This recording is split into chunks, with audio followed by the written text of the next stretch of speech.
When is probate required? Hi, I'm attorney Paul Tillery, and I'll answer that question in 3 simple steps. Step number 1, figure out what assets are in the deceased person's name. For a house, you can find this out at the county assessor's website or the county recorder's website. For a bank account, in the person's name, the bank account should say the name of the deceased person on the first page. There won't be anyone else's name on the statement, and it also won't mention a trust. If something's in a trust, then probably it does not need to go through the probate process.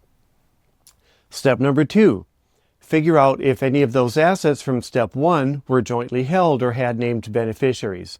For example, a house in joint tenancy goes to the surviving owner.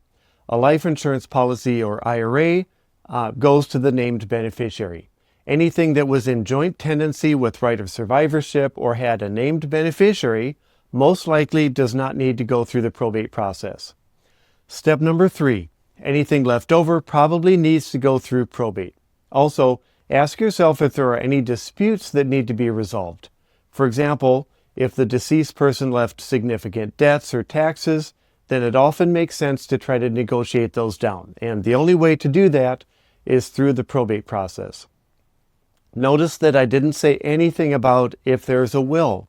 Whether the person had a will or did not have a will is almost always irrelevant to whether a probate is required. A will does not always have to go through probate.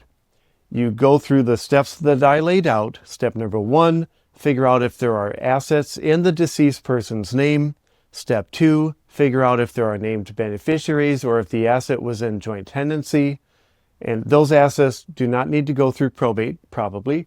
Step number 3, anything in the deceased person's name that does not transfer outside of probate needs to go through the probate process. Now, this is a very short answer. The best way to figure out if probate is required is to ask a probate attorney. If you want help, give us a call. And thanks for watching.